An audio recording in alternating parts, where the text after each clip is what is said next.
We work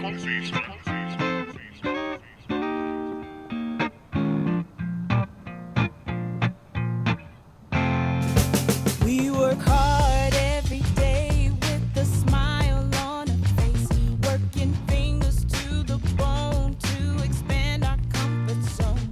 With our courage and grace, we'll transform the human race. We're not scared to stand alone to make this world a happy home. We are your sisters, we are your daughters, we are your mothers, your wives, your lovers.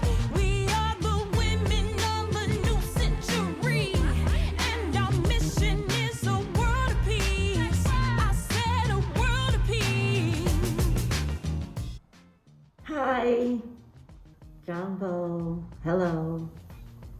I am Dr. Theresa Howard. I am an educator, a professional dancer, a dance therapist, a consultant, a mother, a grandmother, a widow.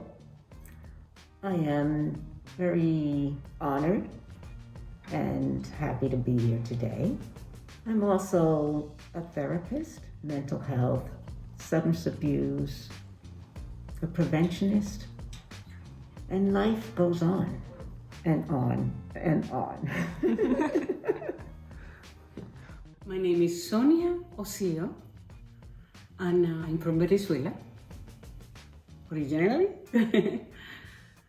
Yes, and I have been here for 16 years in Georgia.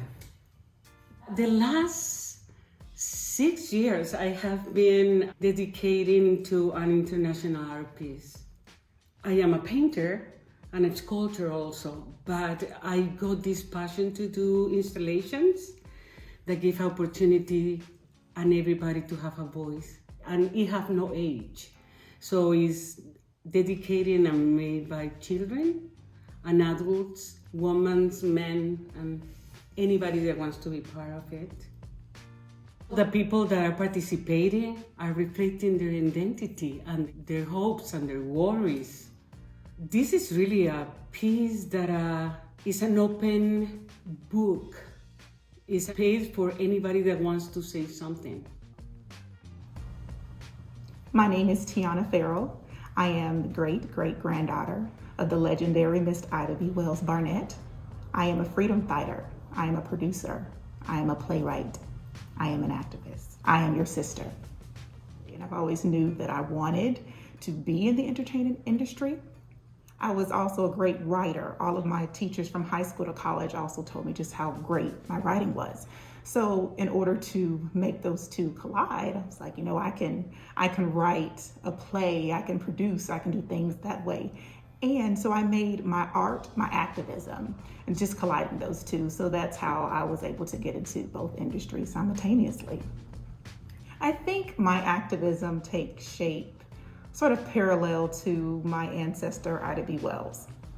And I say that because, of course, I grew up knowing who she was, and upon me reading her autobiography, A Crusader for Justice, she became my hero.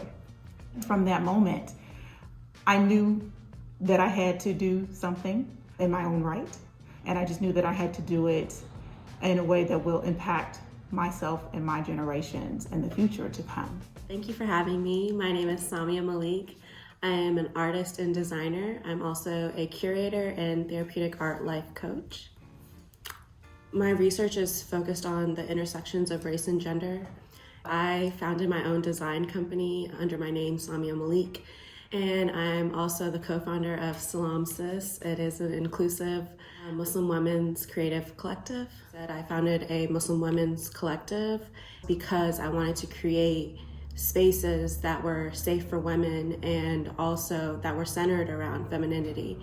I also consider women in my work when I create, and I use women as my figures as a way to promote a message and to explain what a woman's life may feel like, the emotions she goes through, and find a balance between shadow and light. I graduated with my bachelor's in media and communication with a concentration in social justice. So all of the media and communications that I produce are under the lens of social justice and pushing the movement forward. The pieces that I create, whether it's graphic design or collage work, both of them have an element of social justice. That could either be the racial equity or the gender equity, but also mental health awareness and how I incorporate my experiences and share those with others. Hello, my name is Josiah Young. I am 18 years old. I do theater, musical theater, and I write, I direct, I sing, I act, I do a lot of things. I have projects that I've been working on, from musicals to plays to short stories to a TV pilot, and yeah, thank you for having me. So through my work, I like to create roles for strong Black women with lower voices, or even higher voices. I just like to create roles for strong Black women when there's not a lot out there, and they can be as fun as the other roles, you know? So you can be a princess, you could be a pirate, you know, you could be whatever you want to be. Like, I just want Black women to have the same opportunities and the same roles that other people can have. And I feel like their story deserves to be told as well. And so I like to do that as well. My name is Phyllise Tolliver. I am a singer, I am an actress, I'm an independent artist, an R&B singer, a songwriter, and an entrepreneur. I know that, of course, throughout history, men have been put on a pedestal to where people think they work more, they can do more things, in a sense. For me, I want to showcase that just because I'm a woman or a young woman, I can have the same work ethic, even with my career with music and performing. When people ask me, well, who do you dance for? I dance for the ancestors.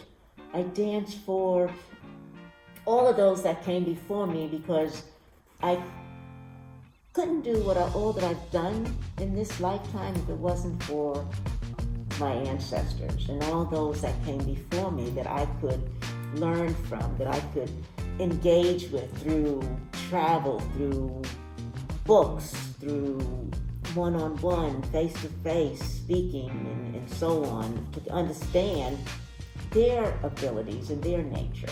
Dancing helped me to feel good about myself, because growing up, my siblings and I, we didn't get a lot of positive enforcers, a little here and there, but we weren't told you can do anything that you want to be, you can be anyone you want to be. We didn't get that type of information from my parents. My parents were very hard workers, and they were very clear on what the basics were for the children. And yes, we had food, we had clothing, we had shelter all the time. Beyond that, back then, it was difficult, it was hard for my parents. And my parents, in their histories, didn't get the love and weren't given those levels of motivation when they were growing up. So I guess it was difficult for them to give that to us as we grew up. Dancing is what gave that to me. When I ran track, I felt huge. I felt there was nothing that I couldn't do, but I was very competitive in track. Dancing, I wasn't competitive. It was all about absorption of myself within the context of the other dancers, within the context of the overall audience. So what I was feeling, I generated out to my audience. And I felt it from my audience.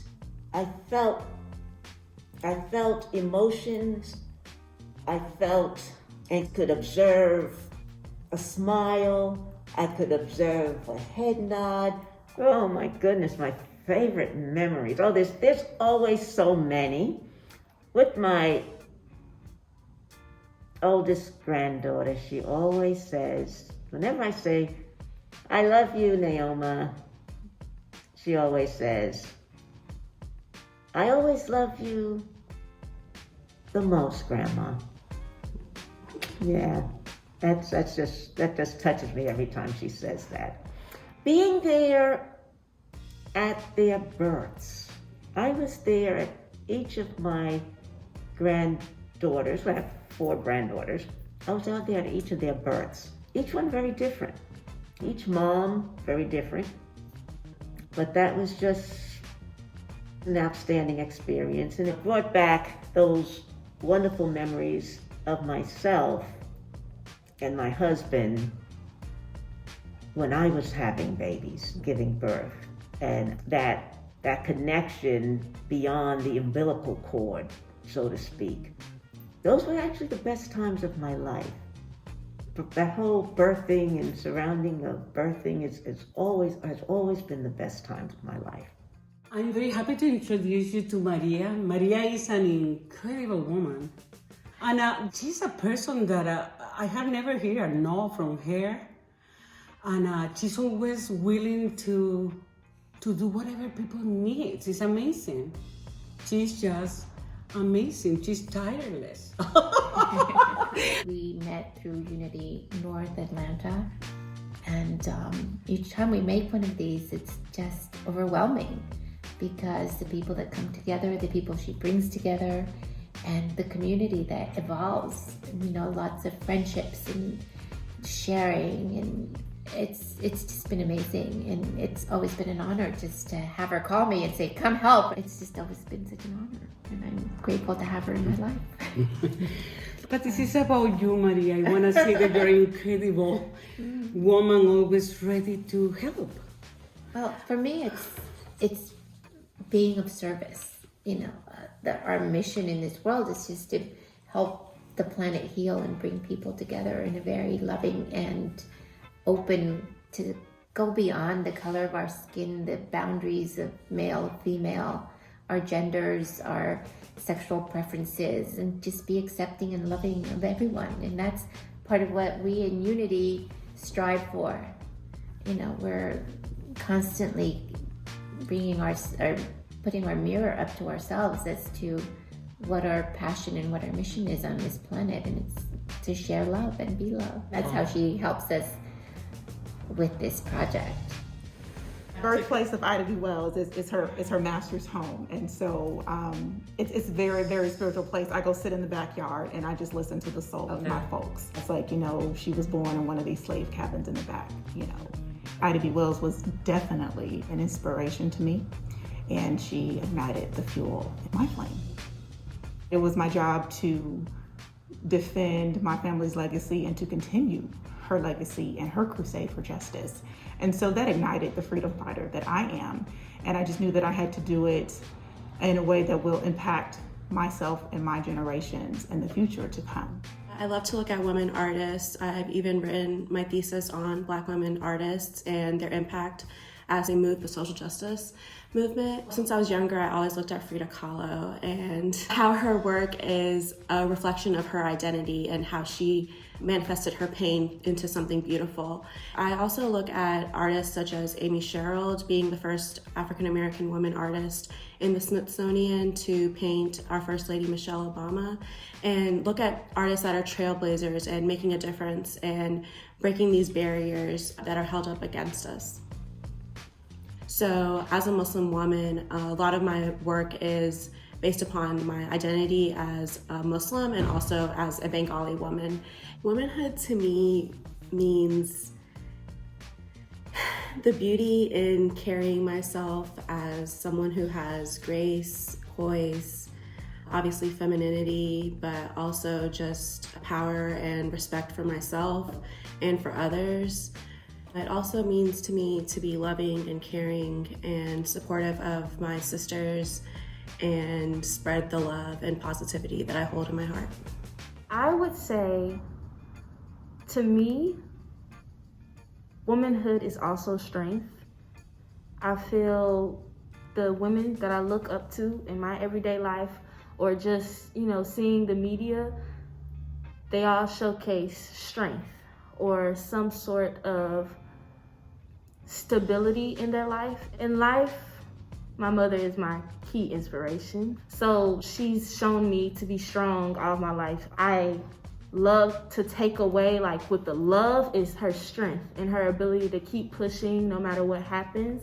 And that has inspired me to be independent in my own self. Through all the stories that I've been told from family or even just my mother, once again, strength was just there. Their drive and their ability to create a family and be so close together, so close-knit that everybody supported each other, everybody was there for each other, everybody wanted better for each other. So to them, I just say thank you so much for instilling those characteristics in my parents to where they can pass that down to me. And to my grandfathers and things like that who you influence by being with them, all of those characteristics are still passed on to me, and now I can walk my everyday life and show those characteristics. I can show the same amount of power and drive for my career or my business or anything that I want to do. I can, as a Black woman, I can have that same work ethic, and not even just in music and performing in general, with professionalism, with my business. One of the inspirations that I have for my work ethic is Beyonce. Her work ethic, not even just her vocals and her talent, her work ethic is amazing. How she was able to grow, like her music career is still standing. Just looking at, like, even from when she produced Homecoming, for me, a dream of mine was always to be able to actually have a label, be able to actually have a company to where you could put on things like that. I would love to create, direct, write my own visual album. Just the inspiration that Beyonce gives me to where she's able to have all those aspects and build an empire. That's what I want, an empire to where I can produce, write, be in all types of forms of art. That's why I felt like Beyonce was a very big inspiration when it came to work ethic, because it's impeccable. She is an artist. It's way bigger than her just being a vocalist. The fact that she's able to bring the whole story in one performance is so beautiful. And that's why even when writing the music for the show and even visualizing like the stage direction and how it's gonna be when they sing my songs, I'm like, we gotta make it pop. Like, this gotta be on point because it's a performance. Everything counts. From the movement of somebody's little fingers to the little riff that they do at the end, it counts. And she's able to execute that well. For my arts, I would call the women that I looked up to activists, because they were. Maya Angelou, Tarana Burke, who started the Me Too movement, Nina Simone, Billie Holiday, all of those great artists, they definitely inspired my activism. When it's putting my activism into art and music, they really have inspired me to show my identity, show who I am, push the history of my kind out there. I would like to say thank you for paving a way for us to even be able to express our art. For any of the positive things that you may think about us and how we share our art and the different ways that we're able to share our art now, I hope you guys are proud, which I know you are, because our generation is more mouthy. If you're watching, if you listen, if you just see, we're stepping out the box. We're doing things that nobody has done before. We're speaking up, and it will change us positively. And we just hope that you're patient with us, because a change will be made. When you said womanhood, I thought of strength and pride. And I think your womanhood is part of your identity. And it's part of the strength that you bring to the table. Like, being a woman is a strong and beautiful thing, because you create life. And that's so amazing to like have that ability. Like, that's literally like magic. And I think it's just a powerful thing. Womanhood is power to me. Let's talk about Cynthia Arrivo in The Color Purple. Her vocal range, her performance, everything was so beautiful with characters and the arcs and the development in Black women, especially considered it was set in an old time, but it's still problems that Black women face today, young and old. She's just really a heavy inspiration. Even in the movie Harriet, it seems like everything that she touches and everything that she's in becomes inspiration for me. And just like, she goes against the beauty standard. You know, she dyes her hair whatever she wants. She cuts it to whatever length. She is very beautiful and confident in what she does. And for her to portray such beautiful women who start broken but become strong, or who just overcome everything in life, from literally slavery in one of her roles to like abuse and everything in another role. I just think it's really powerful to know that instead of a victim, like, she was literally a survivor. And she portrayed that beautifully with all of her characters, and she really inspires me. In addition to Cynthia Arrivo, I would like to highlight Jennifer Hudson because she just does amazing, beautiful work. I would really like to highlight Octavia E Butler. Her book, Kindred, that she wrote really inspired. I just feel like the artists that I look up to that inspire me, especially like Octavia E Butler and Toni Morrison, people who go against what some people can take down or who go against what, is usually put out there. That is, first of all, very brave. And it's something that not a lot of people have the courage to do. And I just think it's a beautiful thing. And to be a woman and to be a black woman who did something like that, that's really powerful. And I think you really made your mark on the world. Like Toni Morrison made her mark on the world. All these people made their mark on the world. And from people like Sojourner Truth and Harriet Tubman, from like slavery, all the way to the people during civil rights, all to the people who are even speaking out now. They have been such influences in my life. And I really appreciate the fact that I've been able to like learn about and experience and get motivation from them. The sacrifices that you made weren't for nothing.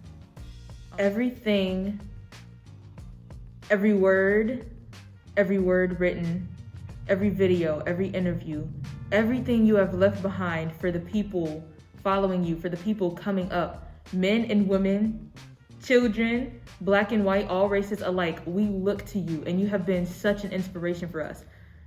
And what you did wasn't for nothing. Whether it's one people or 100 or 1,000,000, your voice was heard. And it's being used to empower, whether it's one person who can even spread that word even further, or a group of people who are taking your words and running with them as fuel. What you have and what you have passed down is power, inspiration, and beauty. And I thank you for that.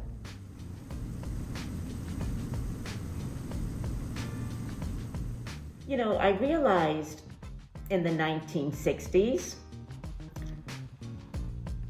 that amongst social unrest and social injustice and blatant disregard for people's lives, the African American community, black people here in America, were and are super resilient. And I learned from that period that, wow, anything can happen. It was in the 1960s that I realized that I can do anything I want to do. I don't have to just be at home, take care of husband, children, go to work, and come home and take care of husband, children, and go to work and come home. And I had just a gracious opportunity to have a husband who was very open, who loved and cared for children. He did a better job of some things with children than I did, honestly. Don't help me. He was so good at doing that stuff, clipping their little nails and stuff, So part of that balancing act, I have to give it to this man, my husband. I had my husband, I had him for 33 years and 5 children. And he gave me leverage, and I have to say that, he gave me leverage to basically do what I wanted to do. After 23 years, I went back to school and received my doctorate in education. He said, 23 years, oh my God, why bother? I had the honor and the inspiration to blend human services with the arts. I started back in the 1970s as a dance movement therapist. I realized that during that process that I wanted to be a healer of people, help people, and to have the capacity to affect change in people, in humanity, in people's lives. So that took me on the journey of the dance movement therapist, of which I had the opportunity to advance that therapy and involve myself with mental health and substance abuse, aging services, and prevention. And what a world that was. I met all types of people, and I have to say that meeting these people where they were in time and space And I mean exactly where they were in time and space. So I take myself out of the picture altogether. I literally observe that person from top to bottom, and every motion, every gesture, every finger movement that they're doing. And I apply that into my body system. Yes, so I become almost them. And that's how dance movement therapist helps to affect change in an individual. And so my dance performance life is gone. I have to separate it, and that's how I separate it. By being that other person through their movement personality. I acquire their movement personality through my observations and through doing exactly what they're doing. So when we look at it in the dance realm, it's like I may be the dance movement therapist, but I am following the dance of my client. Irregardless of how they looked, what they said or didn't say, what their appearance was, what they wore, what they didn't wear, enabled me to grow and to understand the human organism and the qualities that everyone has, no matter if they are in a wheelchair, using a walker, or have thoughts that don't make sense, that are paranoid or disenchanted. It helped me to grow a lot. But on the side of that, of course, was, and still is, my passion, not only for people, but for dance and movement, and how dance and movement helps bring people together, helps engage people, helps put a smile on people's faces, helps people to engage, maybe not verbally, but you can observe the motion and the movement of their bodies as they are engaging in the motion and movement process. I never wanted to dance.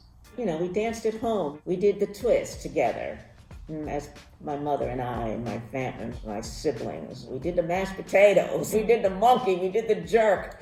We did that stuff at home. My mother and father didn't have money to send me to dance school, or my sister or my brother. So I never had the opportunity to do that. I was in high school and in the 10th grade, and a dance teacher came, new dance teacher, modern and ballet, and everyone that was good in PE, they put us in her class.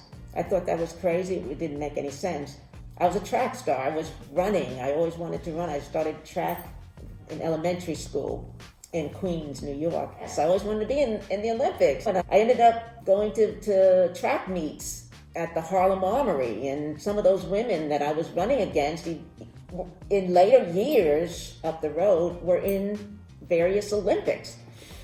So they put us in this teacher's class, and I didn't want to be there. I hated it, and the story goes, I was always sit on the side as if I had a track injury or something, wrap my ankles up on my knees. And one day she called my mother, and my mother came up to school, and oh my God, that was it. That was the last time for me. My mother after that, she began taking me to a ballet class on Saturday mornings at Radio City Musical. Now, mind you, I'm up in high school. This is 10th, 11th grade in high school. And there was this old lady it was the side street. The stairs were very wooden, and you could hear the cracks every time you stepped anywhere. And she was so old. I felt my mother did this as a punishment. It was terrible. She put me in a ballet class.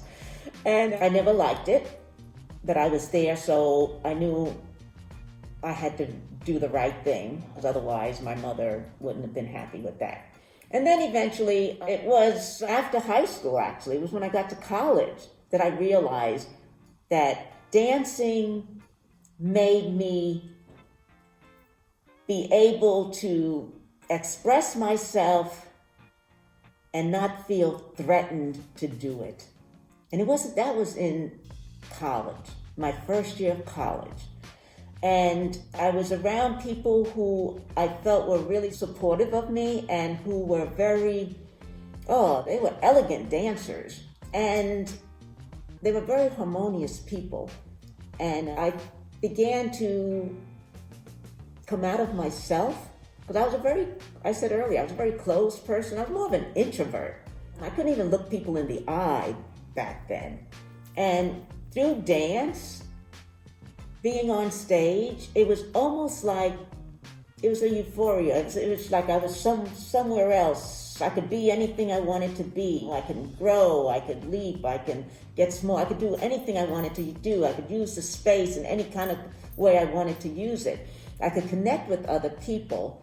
And it was during my first year of college, that's when it clicked. And I felt it in my soul, in my heart. And from that moment on, I've always been expressive in my dancing style. Yes, it ended up that I did eventually go to the Olympics, and who would have guessed it? I was in Atlanta in 1996 and was a dancer in the Olympics here in 1996. So, life cycles. That was very good time for me. Those things made me feel bigger than big, if I could say that. So that interchange was very great when I performed on stage. So that's pretty much how dance impacted me. It was a healing force. It made me joyful. I was able to express all those hidden internal anxieties, sadnesses, pains, happinesses that I wouldn't do around other people, that I wouldn't share around other people, because I wasn't a sharer back then. I didn't share very close to myself. And dance was what, again, enabled me to come out and share the love of life that I really had. When my husband passed away, years up the road, yes, I danced. And I share with you, it is dance that got me through that period. Remember, I was married to my husband for 33 years. Ups and downs in the marriages, of course, always. But I danced at his funeral. Yes. And then my daughters got up and danced at his funeral. It was breathtaking, but it was a moment of transformation. It was a moment of healing. It was an ascension type moment. If I could share that, it's giving me goosebumps as I speak about it. And it was coming from the heart, the soul, the gut, the love that was generated. And I know as an ancestor, he felt it. So that feeling went beyond the audience to an ancestor. Each time we make one of these, it's just overwhelming, because the people that come together, the people she brings together, and the community that evolves, lots of friendships and sharing, and it's just been amazing. And it's always been an honor just to have her call me and say, come help. The whole world has come together to express themselves in such a small way, but such a powerful voice in each one of these projects that we've done. And each one is more amazing than the last. And she is such a powerful voice and has this vision to bring us together, especially in these times when we're going through so much. I saw the monks working with sand, and to do the teaching is don't to be attached to anything, just do your best and be ready to wipe it away. And so many times we as a human being try to do something to have it forever. And sometimes it depends on what I get from my artwork, is I will keep it doing or not. And to me, that was a great teaching. Do your best, don't be attached. It will take life of itself. And the mandalas, also in my culture, Venezuelan, especially the native, everything is in a circle. The houses, in our clothes, is all circles. And the mandala means circle, and the sun is a circle, means unity, and that's why it's my inspiration. Also, mandalas have a story. When a mandala is made, it's a prayer, and it's a story in each one. Each one is different. So this one is my story about hope. An answer, because the idea was that each page is opportunity that I can talk about this community, and I share the web page. So if you are interested about what they are doing, you can go directly to them. I wanted to do kind of a web where people could help each other, something like that, have an answer wherever you are. Yeah, and one thing that really amazed me is like this one for Czech Republic.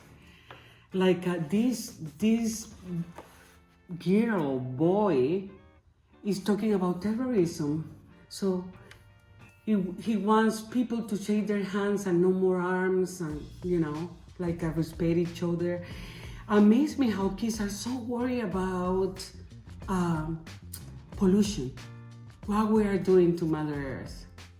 And this one is very dear to me because I had to make many of Global Village because I saw this girl from Syria running to the other girls to ask them how to write in English. There is no space for hate. And when a teenager that is coming from war tells you, I want world peace, it's not the same to someone that have no idea. It really changed my world. So, and they are from Tibet, Congo, Syria, everywhere. One thing that I want to talk about this piece is that it's always, my grandmother was a native Venezuelan, and I have learned to honor, what is our medicine wheel. And to honor this land where is my land now, I honor the medicine wheel. So this piece is two of the most powerful symbols together. And here I research what are all the animals and trees that are in danger of extinction. So they are here. So it's part of this. And all the pictures of the participants holding their pieces are part of the mandala. So the prayer, the hope goes to them. This is that we honor the 4 elements, the 4 durations, everything. And Unity North has been incredible, and now I have 4 years, and it keeps coming. Mm-hmm. the ones I did before was 12,264 pieces, from 1/2 an inch to 16 inch. This is all paper and fabric, glass, and mirrors. There are many mirrors. So when you walk and read, you see your reflection and you become part of the piece. You become part of the prayer. And the worst thing that can happen is no or yes. And it's incredible that nobody has said no. I have walked on the streets and I showed this and say, this is a project for hope. Would you like to be a part? And people say yes. Mm-hmm. And what is amazing that in 4 inches, so many things can happen, so many teaching can happen, because to me, they are teaching me, I'm learning something about a person. So that has been an incredible journey, something that I didn't know that it was going to take so long. I challenged myself for a year, and now I have 4. This idea began because I have a conversation with my 12 years old that He didn't know if he was Latin, he was American, he was what, because he was having the experience of bullying in the school. Something was happening in this moment, some terrorism, some child shooting in a school, and he was upset and afraid. And I told him, there is more beauty, there is more great people doing things for others. So my first contact was Elise West, that was going to Bosnia to a center for peace that this guy created for the teenagers to start singing, to heal themselves through music of the world that was there. So she brought the pieces and there were months I didn't know. I thought, really, this is too big. When you have an intention, when you give that to God, to the universe, I say, I don't have to push this anymore. If this is going to happen, it's going to happen. The perspective, if I can say, is community. This piece, if this organization make it with me, let's say that I get a group of people to help, belongs to this place. This piece is not mine. We create in the moment, everybody can do it. What makes the ladies' car unique is the story behind it.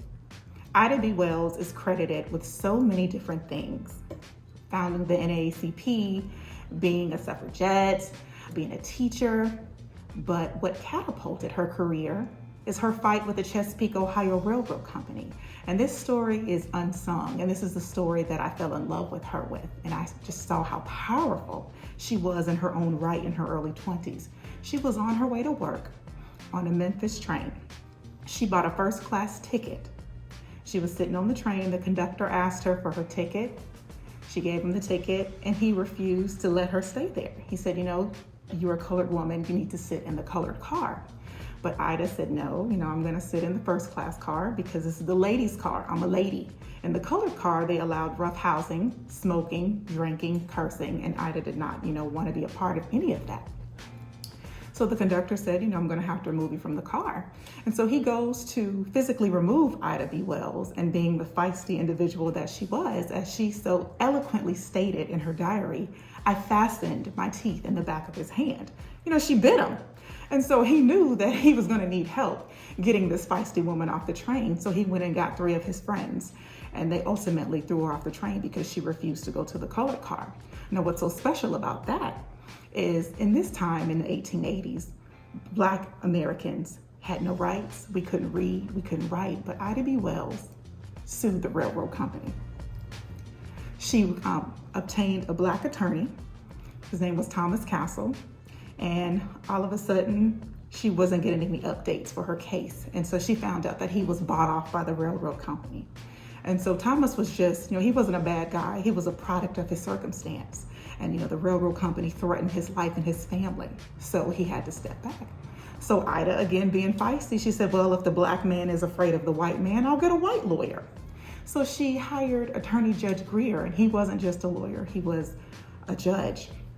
And so Judge Greer represented Ida, and they won her court case on the precedent that the ladies' car and the colored car were separate, but they were not equal. There wasn't a first-class car for colored individuals.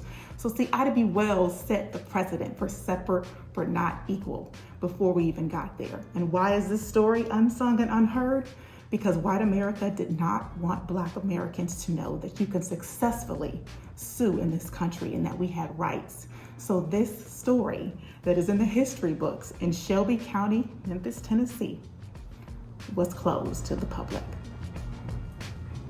In order to get other countries to rally with Americans in regard to social justice, the way that Ida B. Wells did in Europe, I think we have to do a better job at rallying ourselves here in these United States, because we have to make the other countries believe that we're worth it, that we want it. If we're not standing up for ourselves in this nation, why would somebody else care? You know, we will stand in line to get the latest tennis shoes or the phone, but, you know, boycotting for us, we just get amnesia and we forget, you know, about it in like 36 hours. So I think we have to do the work here before we can get another country to take us seriously and to know that it's worth to join the fight that we are in. We have to make sure that we keep fighting in order to gain allies. So my perspective of the world is a balance between shadow and light. In between that balance is this beautiful perspective that I have of everything, where it's a peaceful place and there's love and joy, and that's always what I try to put out there. I think that by putting that out there, I receive it back in return. If each of us continue to do that, we can collectively see change. I try to not focus on the darkness of the world, but rather shine a light on all the light that there is. I see a world where women will be on top and that women do get the positions that they deserve and the opportunities they deserve. I use the moon a lot in my work as a symbol, and the moon represents femininity, and it's also a symbol in Islam and also something that I'm personally connected to. I find my most creative strengths come out at nighttime, and so that's why I'm always connecting the moon into my work.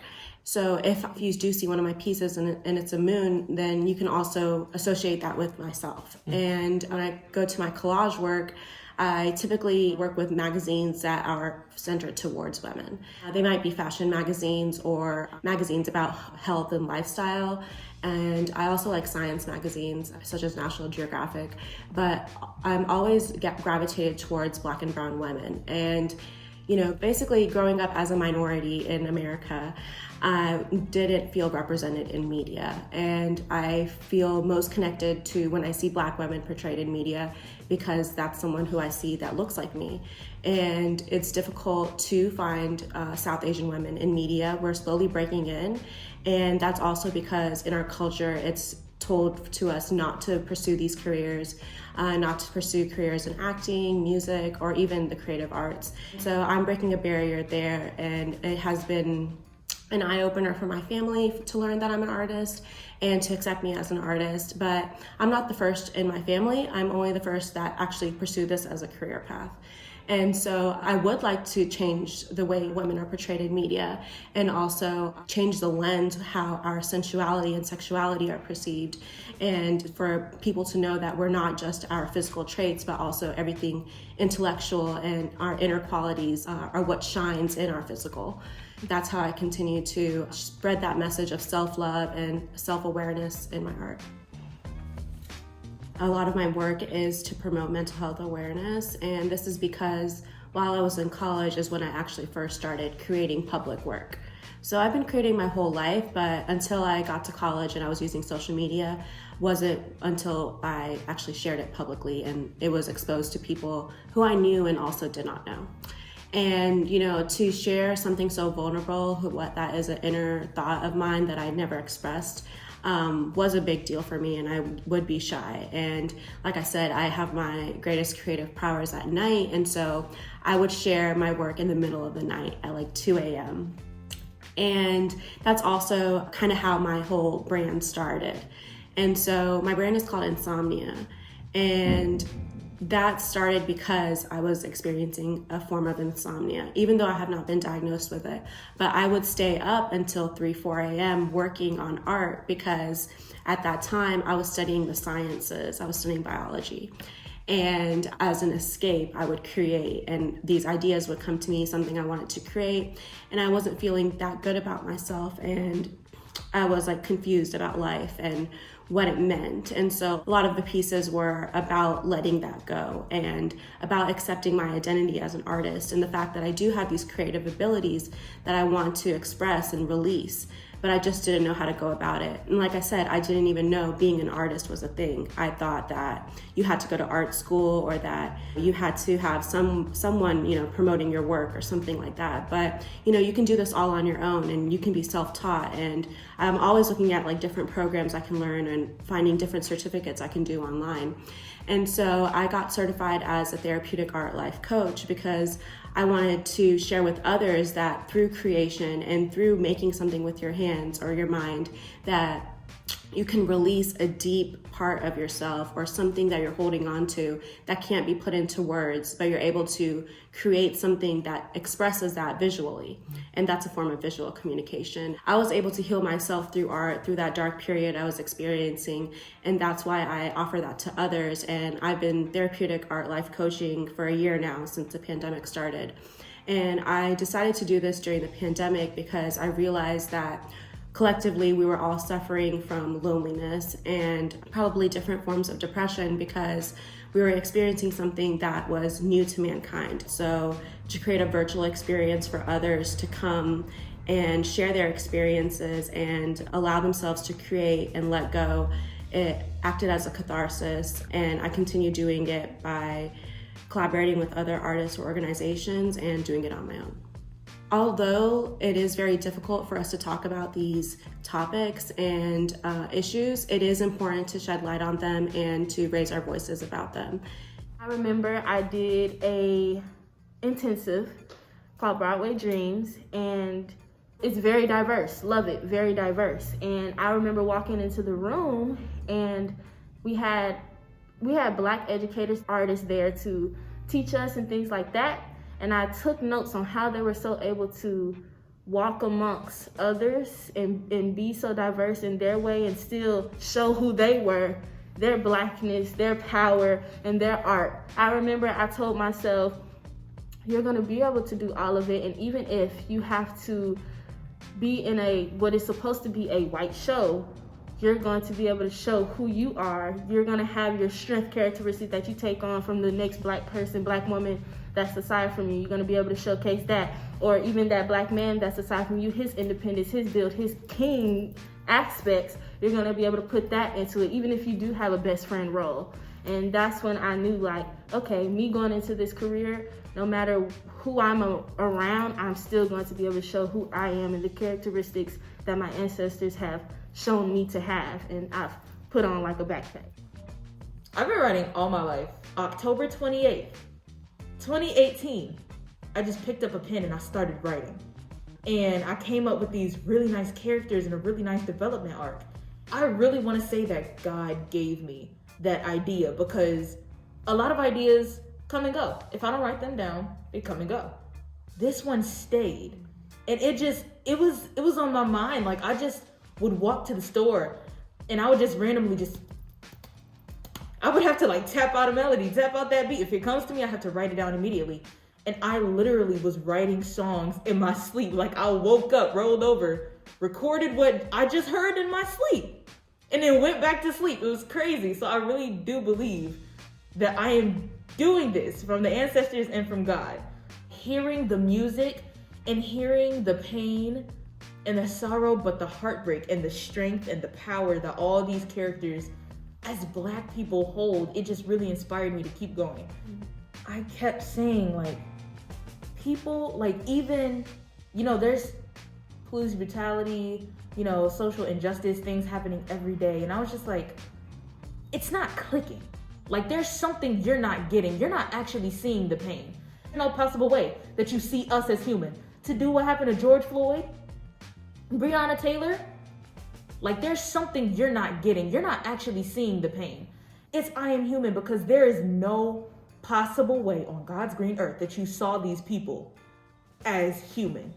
It is important for us to grow, to change, to do anything that we are seen and represented as human. So something has to happen. This musical, a lot of people hear words, but when you hear the build of the piano and you hear the wailing and the belt of the music and how it transcends and how it just, how it modulates and everything that comes together, you will see the pain and you will finally see a human on that stage. They are a character, but the way that we wrote it, the way that we are collaborating, even with our arranger, Makiba, shout out to her,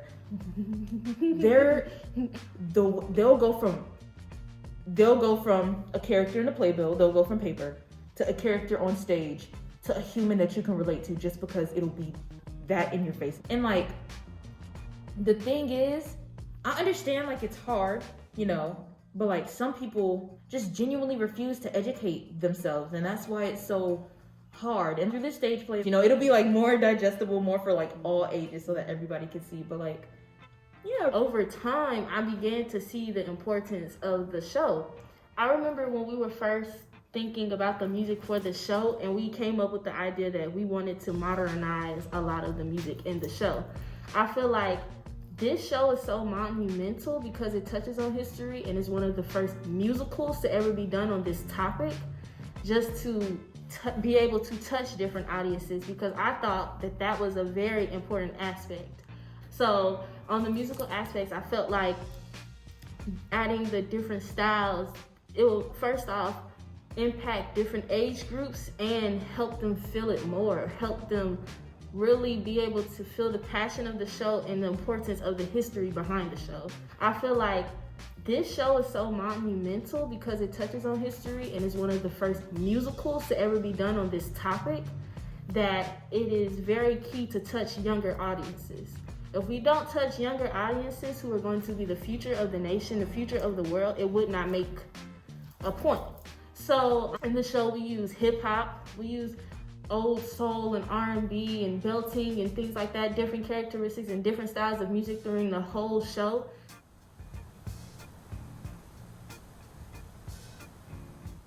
I had the opportunity to dance with many major dance companies. I also founded and direct a dance company called Adeliegba Senior Dance Ensemble under the Like to Live company that I have.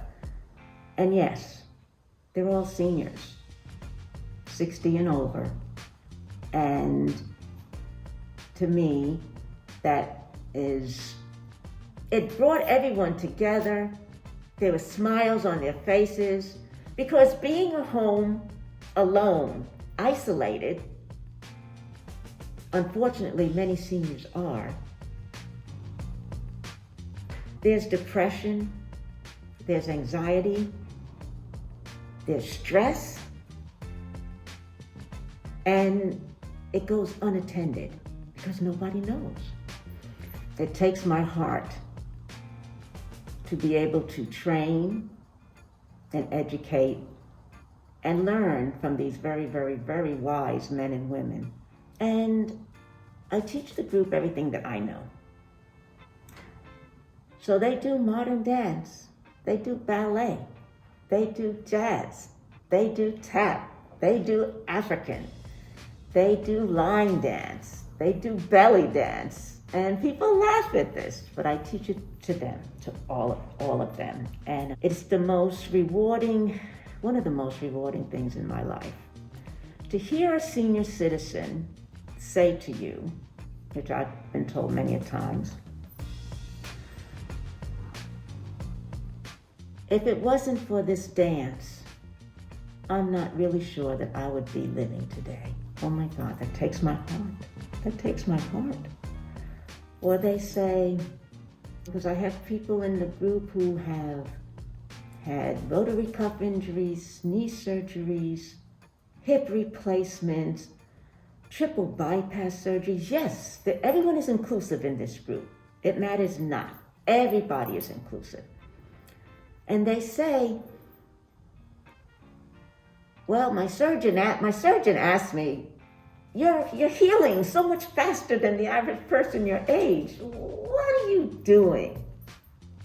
And they say, I dance.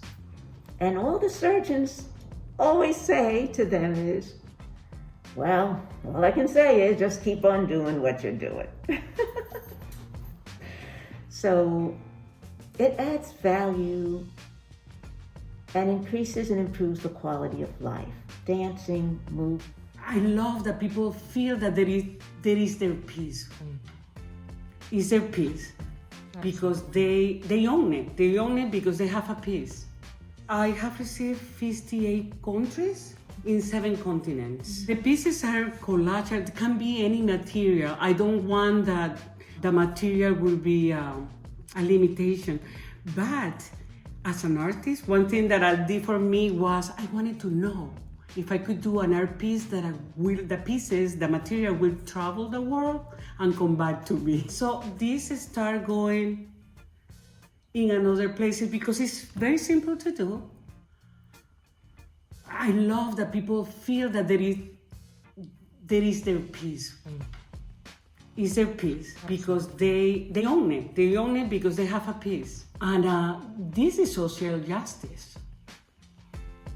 To be able to have a space in an art piece that say no more, this is a piece that will give the opportunity. One thing that I really want to do with this piece is to develop what is behind each piece. Because when you see, you can see that it's beautiful, but what is behind with a woman says no more, who made it? I want art to be accessible to anybody because we and society have told you you are an artist, you are not. And art has saved me, literally have saved me. I could start expressing myself through art, and the impact that I would like to make is the art is a natural human gift. I want anybody to try to don't hear the voices that have told just once you can't, you don't know, this is good, this is bad. Because if you say this piece is no good, this is bad, you are saying what you are thinking is no good. You are not trusting what that person is expressing.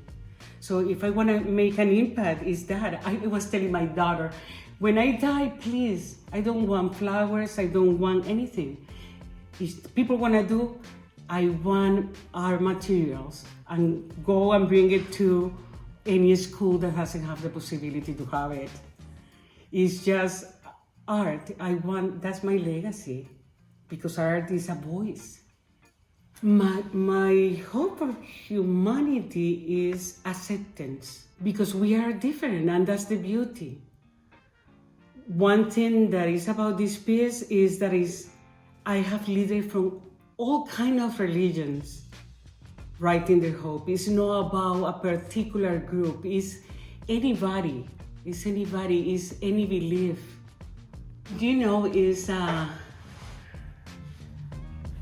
This piece is like a human body. I never thought about it. It's like the head is no more important than the hand. Or we need each other. And what really separates us is ignorance.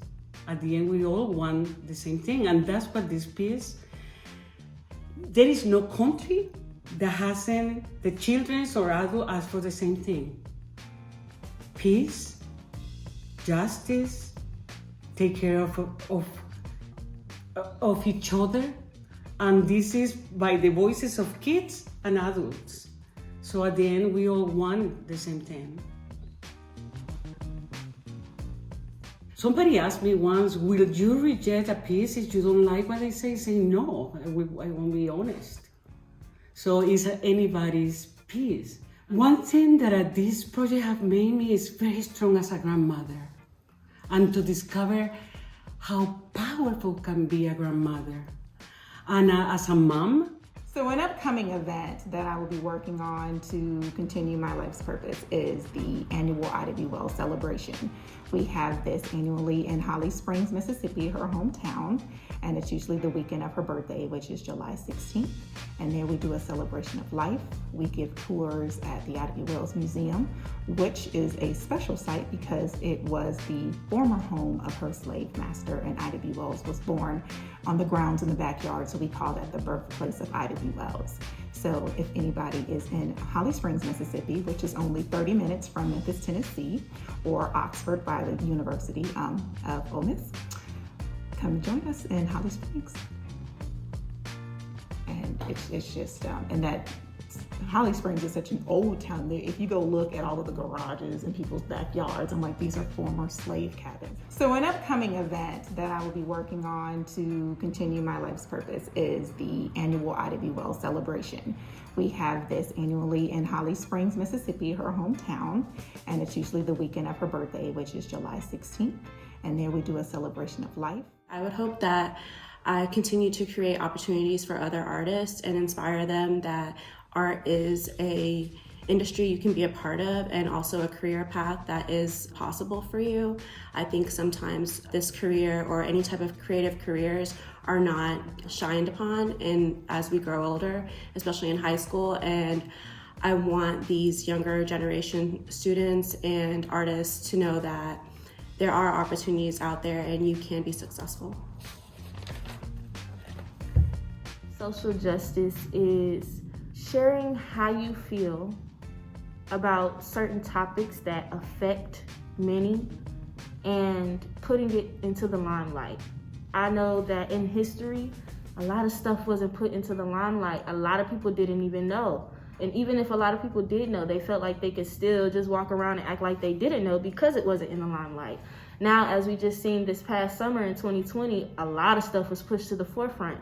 And we were able to really see it for the first time. Of course, our community, we knew it, we lived it, we breathed it every single day, but everyone else was able to see it. And because they were able to see it through our arts, through any art form, we were able to push the activism towards that and create social change. So in our communities, on social media, everything was put out there, and I feel like social justice is creating social change, in a sense. Social justice. It's the justice that a Black woman can write something and be offered the same opportunities as a white woman, or a Black person can say something and still have the same respect and the same people listening and the same power that a white woman would as she said it. So I think social justice is really the equality and other people believing that what you have to say is important because it's what you're saying and not who's saying it. In history, I would like predominantly for people to know that they matter and what they say matter and holds weight. Whether it's something nice or something not nice, like the words that you say are very impactful. And in my opinion, they hold just as much weight as something physical. I would like for my words to encourage, motivate, and inspire. And I would also like to provide people a place of comfort. I would like to, from young to my teenage years, like till I'm old, I would like to provide things that people can relate to every step of the way that other people may not relate to. Something as deep as feeling something when you hear something, or having a memory when you smell something. I would like for people to live in that beauty and find happiness through who they are.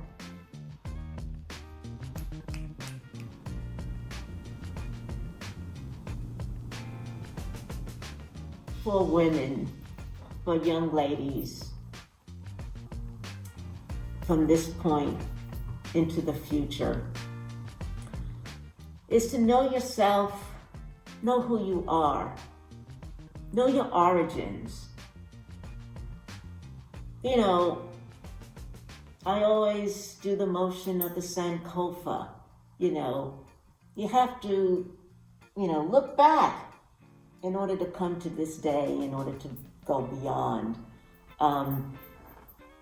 Empower yourself, always empower yourself. Study, study, study. Education is paramount. And I know that African American women are the most educated group here in America at this time, period. But as life goes on, I would address young women to go with your gut, follow your passion, start knowing a path for yourself early on by believing in yourself, believing in who you are, and believing in the fact that You are a being set here to produce something great. Do whatever you feel is passionate. Don't stop to look back. Keep moving forward. Don't allow people to tell you no. Don't allow people to abuse you in any form, mind, body, spirit, psychically, psychologically. Put an end to that immediately. Don't let it go on and on and on and on. And know that you're a beautiful self. There's beauty within and without, whether you're told that or not. Understand that within yourself, you are the apple of beauty within yourself. Pay not much attention to so much external stuff that's negative. Focus on that which is positive. Oh, wow. We are so much more than we give ourselves credit for. I received a poem the other day about celebrating women and how men take us for granted in so many ways. But this man came to realize that without us, they would be nothing. You know, we're there to blow their noses and wipe their butts and help them develop into they wouldn't be here without us. You know, we are the givers of life. To the next generation, it's just to be yourself. It's one of those things where I tell my daughter constantly, it's one of the hardest things to just accept and love the things that you've been given. Like, you know, once we see everything that we've received as a gift, it lets us be free. We've come a long way, and it shouldn't be that we've come a long way. It should be that we are here and we are just as powerful and just as deserving as anybody else, whether it's a male or a female. You know, we all have things to overcome, but when you start looking at them as gifts, as I get to, not I have to, that brings us closer to our purpose in this world. You know, I think that a lot of young women are struggling with, what am I here for? You know, what is this world about? And we keep hearing it's you're here to learn, you're here to love, you're here to experience, but you're here to be joyful. I mean, that's the biggest thing that I come away with is I'm just here to experience and be joy and be love and express that. We don't need to be the next president or the next, you know, media star. We just need to be aware of our what my friends call our blood circle. You know, this is our outreach, and as long as we maintain that and give our circle the love that it deserves, that's enough. I read something once that made me change my life. And it was a woman. She says, you don't know who you are until you know the life of your mother and your grandmother. So when I see a woman, I just think about her mother and her grandmother. And I do believe that I have healed my life knowing the life of my mother and my grandmother. And it's like we together in the spirit, we release our pain.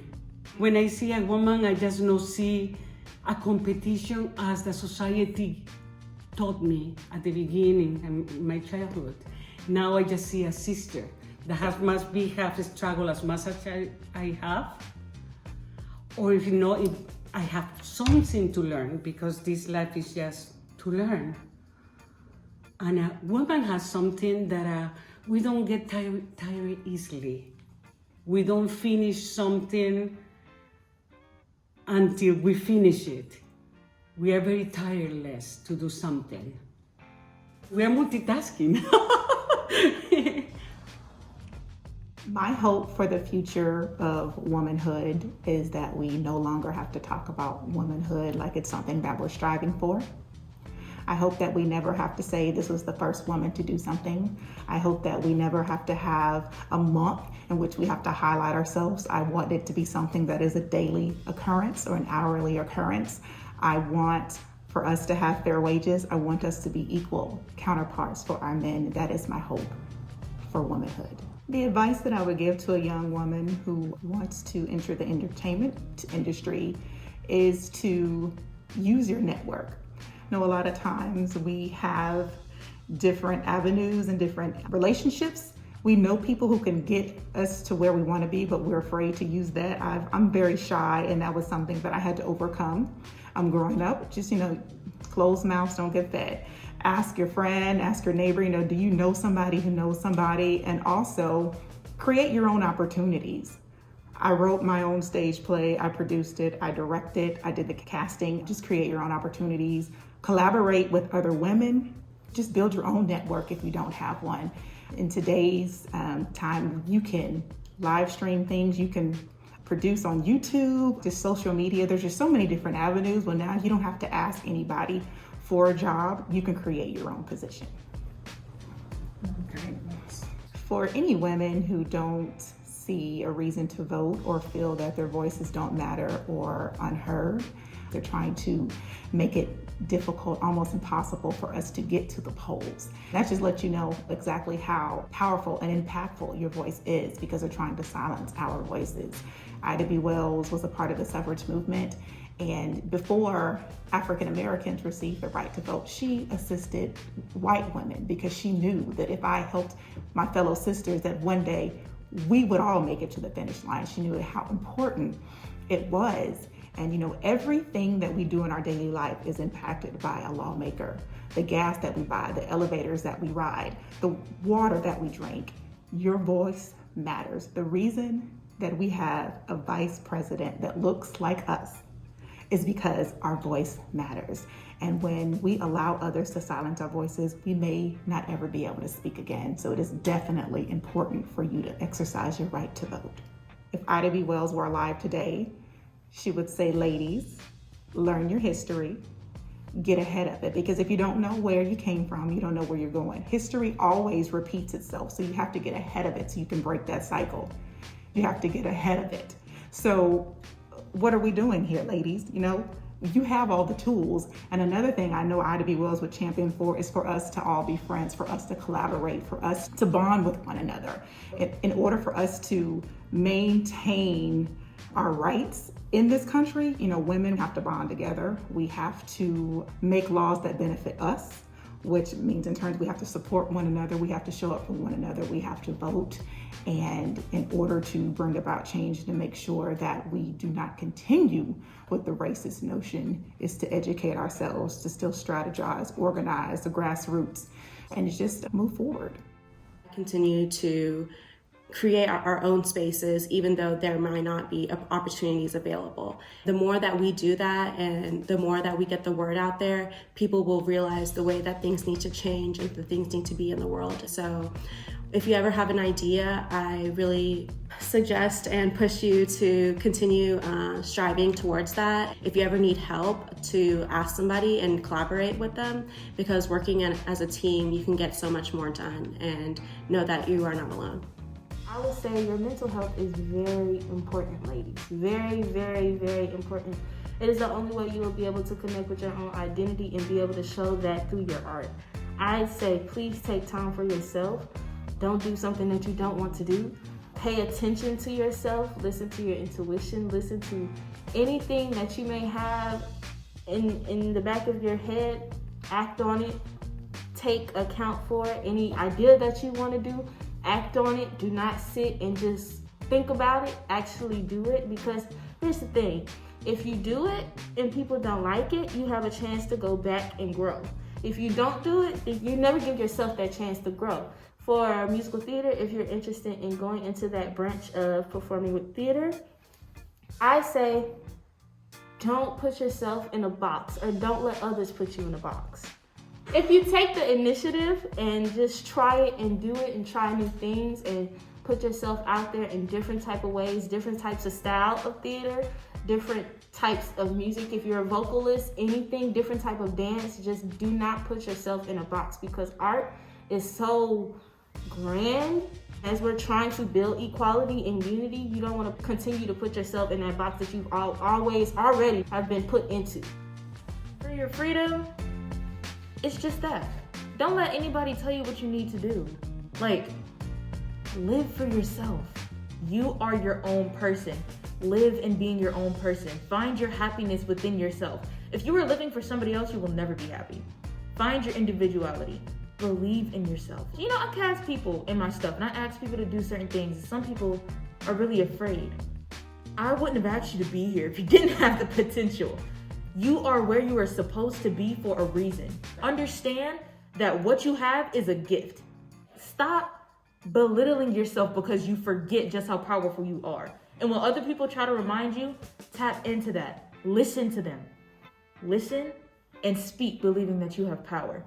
Make what you want. Make your own future and bring your own happiness. Be your own inspiration and find the beauty and the joy and the happiness within yourself, because you won't find it anywhere else. And I love you. Respect our mind. Life we give mankind. In this world of equal rights, there's no need to fight. It's our authenticity gon' change society. We won't turn back. We won't be swayed by the obstacles we face every day. Every day. It's time we open up our eyes. Let's take the deeper look inside. Honor our sexual energy. It's all spirituality. We are your sisters. We are your daughters. We are your mothers. Your wives, your lovers. We are the women of a new century. And our mission is a world of peace. I said a world of peace. With our mission in mind.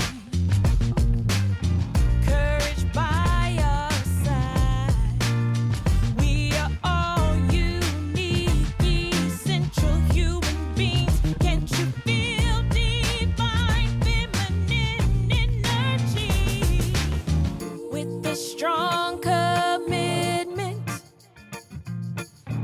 interdependence, we are creators, master innovators, spirit running free.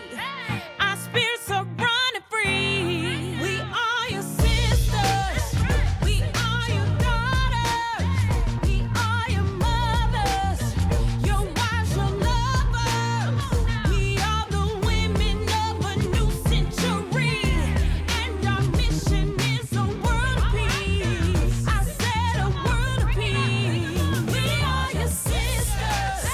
We are your daughters. We are your mothers. Your wives, your lovers. We are the women of a new century. And our mission is a world of peace. I said a world of peace. It's time we open up our eyes. Let's take a deeper look inside. Honor our sexual energy. It's all spirituality.